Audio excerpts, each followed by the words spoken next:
Page 28, a wee bit o' boogie, as in boogie woogie. Party piece, a dance piece, whatever. A happy piece. Dotted rhythms going crazy. Well, it's good practice. We need the dotted rhythms. We just got to be careful not to turn them into triplets. They give you the rhythm up the top, sort of what the left hand is doing here. It's the pattern is that. You just come up. Just make sure that don't go. When it starts rocking like ba-dee-da, that's a triplet. We don't want that. Keep the left hand, the short note short. Second one, same pattern, different. That's sort of what the left hand is doing throughout. Let's look it over. It's about a page and a half long. Treble and bass clef, one flat in the key signature, so it's either in F major or D minor. If we look at the end, we're here. Well, that's no help. That's neither one. The last note is an F. I'm guessing we're in F major. Anyway, do the scale for both. The F major scale and the D minor scale, at least one octave up and down. Just know the scales. Be comfortable with the scales and which black keys are in the scale. That way, when you play these pieces, you're just playing the notes in that key. You don't have to worry about which notes are flatted again, just whatever's in the key. And 4/4 time signature, right hand first. Let's see what's going on here. Use here, 3, 1, 2 here. 1 and 2 and 3. If you're doing scales, it's easy. It's a 1 and 2 and 3 and 4. See, the 3E and a, 3E and a, no. And the F is tied, just hang on to it. 1E and a, 1E and a, it's on the and then go on. 1E and a, 2E and a, 3. That's fine. Now, if you don't want to be up in here, you can play the D with 4th finger, because you were here. You can just reach down there. If you want. I'm more comfortable with that. Everybody handle a little different. You decide. I'm going to use 4 though. And then 3rd line, same thing, sort of. This is rhythm. 3rd line down, 2nd measure. Again, 1E and You're just playing that note right before the 2nd beat. 1, 2, 1E and 2. And scrunch out. 1, 2, 3. 2. During the rest, come up. 1E and the rhythm at the top of page 29. 1E and a 2E and a 3E and a 4. Or 1 and 2 and 3 and 4. Just make it a short note right before beat 4. 1, 2, 3, 4. Come down. You cross over. You want to do that? Then the measure before you got to do a 4. So you can do a 2-5. Again, I don't know how big your hands are, but if it fits, use the finger in the book. And then lift up. It's an E, a B flat, and a C. The natural sign's in front of the C. That's because you have a C sharp here, and they want to make sure you play a C natural anyway.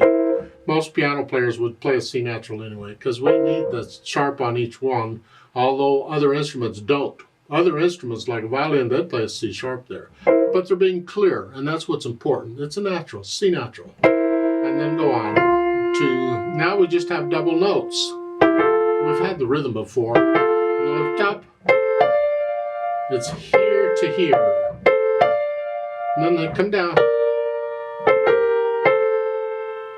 3rd line, 2nd measure, you have a 1-3. You play it with the thumb, and while you're holding it down, you put 3rd finger on it. We substituted. This way we can play it connected. You scrunch up. 4th line down, 2nd measure. That's a C, a D, and an F. And then you just come up. Same notes down here. And then the last line, last 2 measures. That's a G, and you need to know that note. And then here, it's an E flat, C, or A flat. Here. Well, that rhythm is something else, but maybe the left hand will help. Left hand, you got these patterns. 2nd line, 2nd measure, you scrunch up. And if it will help you, this is the 2nd line on page 28. to get to the here, then scratch up here and do a 4/5 here. So the first measure, the second line, you're starting out that way, but at the end on the C, rather than here, scratch up and use 4. That's why the 5 is there. Reach down.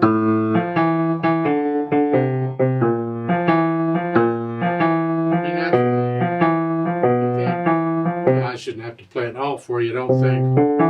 Anyway, in the last two measures, page 28, that's a stretch. So rather than using fourth finger on the C, the last beat, I'm going to use some other finger because I want to reach this. The second would be nice, except I'm using second there. However, I can go here, thumb, now on second, and I'm ready. It just turned in a nightmare into something fairly easy just by changing the finger. So the next to the last measure on page 28 is here, thumb, 2, none, and you're there. And the last note on page 28, again, fourth finger here because you got fifth finger going on. Page 29, that's the last two measures. Let's do those. And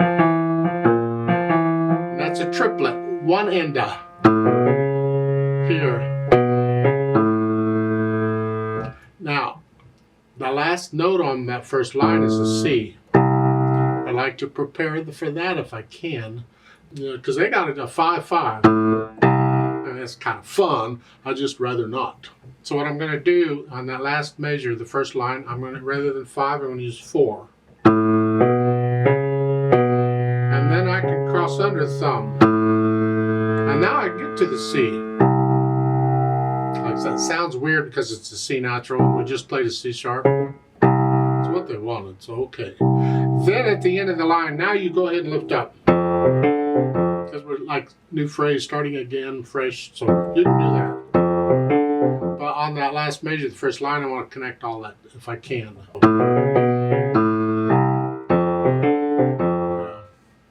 At the bottom, last line, the last measure, you're here, and then it's a G flat here, and then at 5/1. This idea of doing this fingering to this, we do this actually quite a bit in piano, so don't shy away from it. It will come in handy. It lets you connect both notes, and then just reach down for the F. If you have a short keyboard, just play the lowest F you got. That's what we're doing anyway. Huh? Then we try to put the hands together. Well, let's start with the last measure, the first line. You're here. So this helps a little bit with the rhythm in the right hand because you're just following the left hand. So those are together. Because that's on beat 2. 2.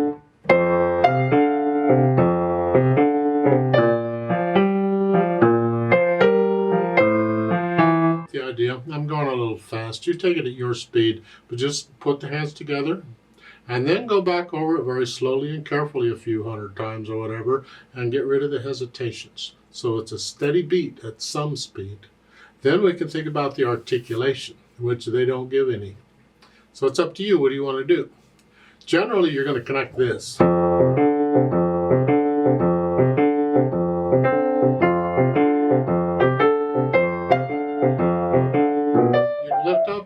If you can hear the phrases, lift up. The second line on page 28 here, lift up before, it's a new phrase. Then lift up again. Lift up. Now they give you a rest at the bottom, you have to lift up.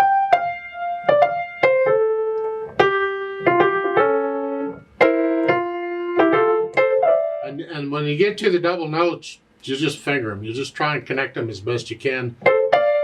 But you're still lifting, I mean, you're feeling the phrases.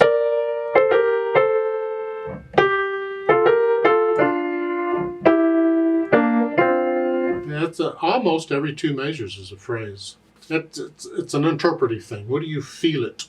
If that's too choppy for you, then maybe every 4 measures is a phrase. You decide. Then the dynamics, MF at the beginning, mezzo forte is moderately loud here.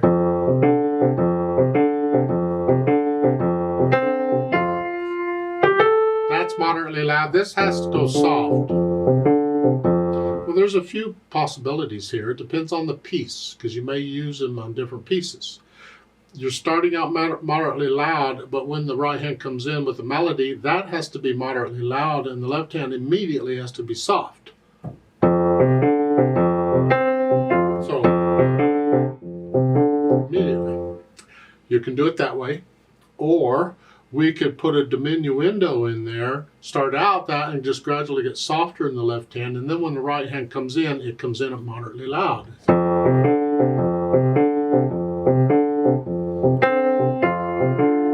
See, the left hand's down where it belongs already. Another way of interpreting it, different pieces, you can try different things.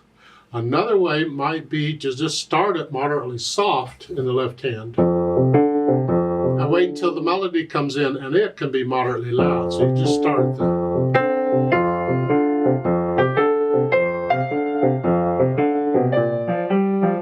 Second line, second measure, you get a diminuendo to get softer. They don't tell you what's going on here.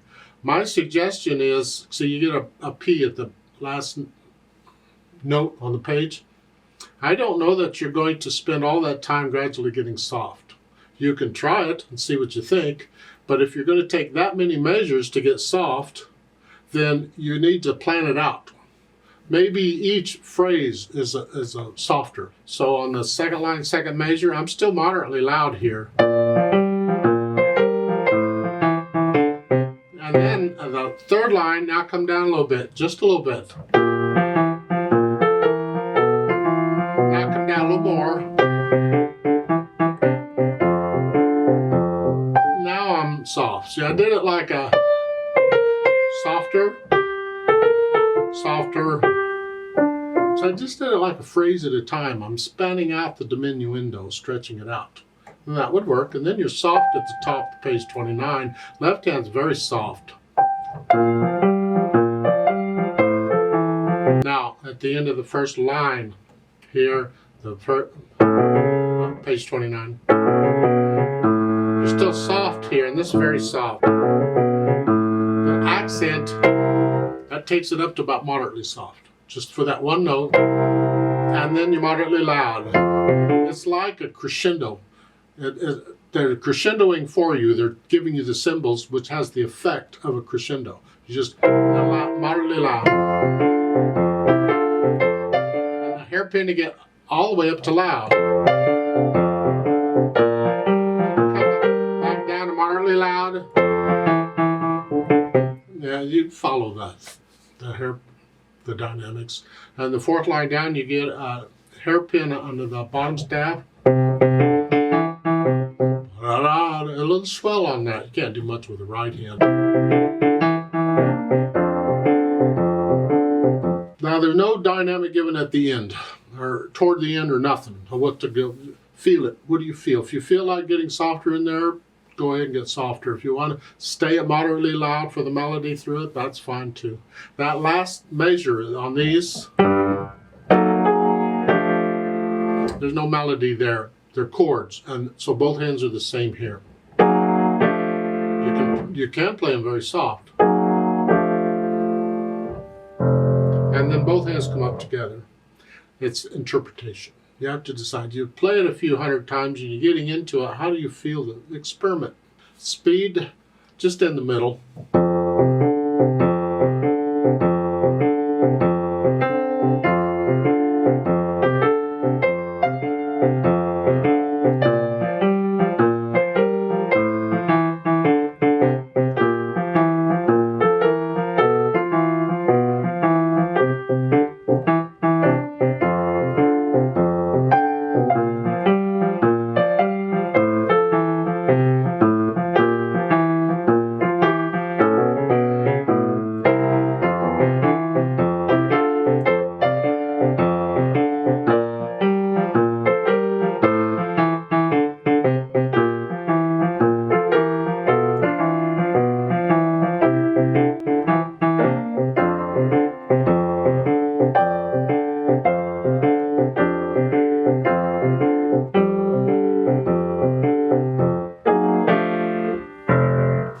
once you have the notes learned and the rhythm and on, you can play it slowly at least with no hesitations, and come back to the video. Let's play it together very slowly and check the notes and the rhythms. I'm not going to do any louds and softs, so just checking notes and rhythms is all this is for. I'll give us 4 counts, so we're going to go pretty slow. Well, slow for me anyway. 1 and 2 and ready and go. And 1 and